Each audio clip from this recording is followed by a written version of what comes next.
Hey folks, Matt from artoftheimage.com. The Nikon Z6, the Nikon Z7 mirrorless full-frame cameras have been officially announced, and they're pretty much, from what I can tell, everything we were hoping they would be. Everything we were promised, all the leaks, the rumors, it all seems to pretty much have come true. But, interestingly enough, and I'm sure I'm going to find some points to pick, but right off the bat, we've got a major YouTuber already not recommending them to pros. I actually stumbled across this reading Kirk Tuck's website, the Visual Science Lab. As you know, I quite enjoy reading Kirk's stuff. I often talk about points or thoughts he's brought up that I've been thinking about myself and have a counterpoint to or thinking through.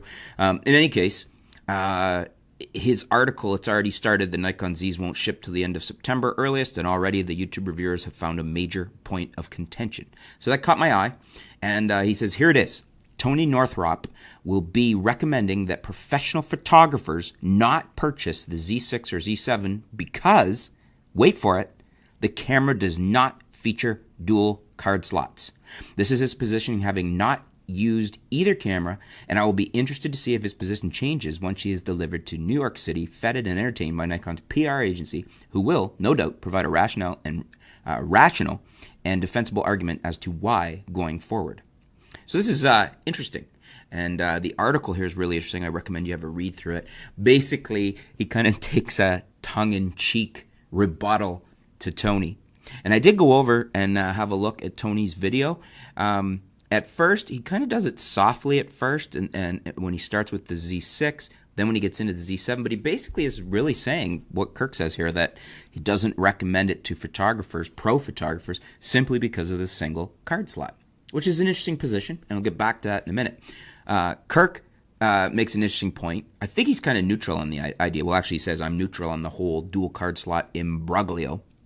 However, he does kind of counter it tongue-in-cheek. He goes on to say that, of course, he would never go on a shoot, and I'm paraphrasing here, without two light stands and two tripods and dual flashes and dual cameras and dual memory cards, and dual cars, and dual bags, and he's even considered, but hasn't yet done dual wives.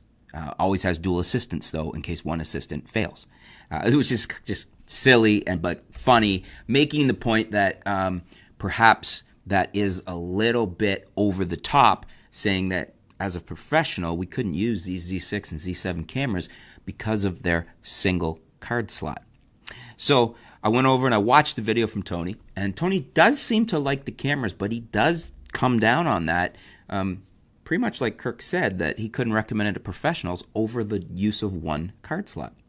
And this is interesting, especially because I just recently watched a video from Tony saying where he'd made a mistake, that the Canon 6D Mark II was amazing. In fact, he said it was his favorite or the best vlogging camera ever, something to that extent. Granted, vlogging, maybe he's not considering that professional use, but there we have a camera, I guess you could argue a mid-level camera, that is one single card slot and not a problem, apparently. And I thought of all the cameras I've shot over the years that don't have dual card slots.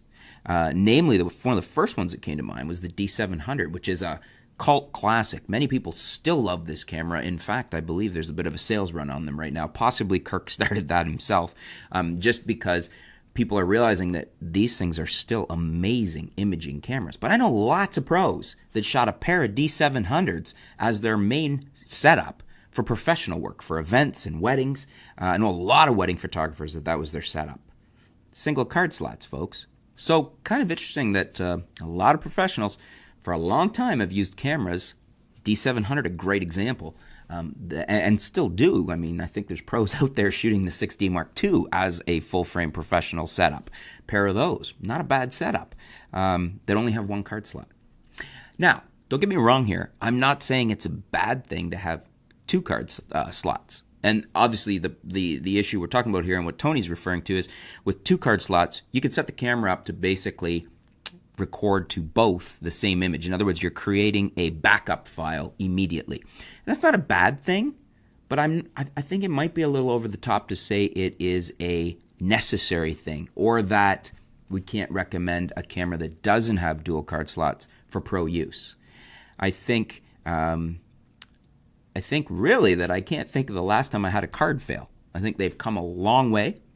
And I think if you're using, as I think Kirk points out, brand name cards, the likelihood of you having a card failure is very, very small. I mean, touch wood, I can't remember the last time I had one fail. And I think most people, if they think about it, can't either. And I have shot a lot of events and weddings with cameras like the D700 that have only one card slot. Now, there is a much bigger issue with the single card slot. And you know what? We'll get to that in a second video because I want your response or your thoughts on this. I'm curious to see what you guys think. Do you think Tony's concern here with it only having a single card slot is a little overblown? Is it a deal killer for you?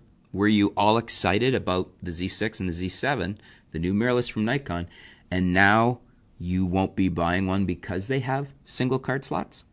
I'm just curious. See, to me, that would not even be a consideration on whether or not I would buy these cameras for pro use or hobby use, whatever, doesn't matter. Not even a consideration for me. I guess because I've had so many years of shooting with cameras that only had one, the dual card slot thing is kind of a bonus, but it's not a necessity for me. And I certainly wouldn't turn down an amazing tool because it only had one card slot.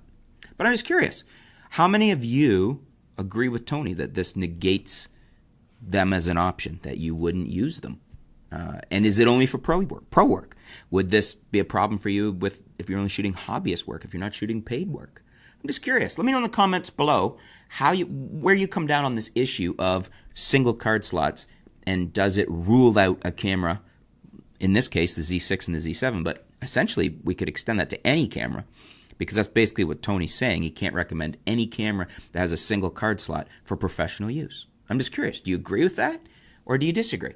Let me know in the comments below. Let me know what your position is and why. I'm just curious. I'd like to take the pulse of you guys and see, like, are more of you like myself, where it's a bonus but it's not really an issue, or are more of you thinking Tony's got it right and you wouldn't use the camera because it has a single card slot? Just curious. Let me know in the comments below. Let's discuss it. Keep it civil and stay tuned. We'll be back soon here at artoftheimage.com.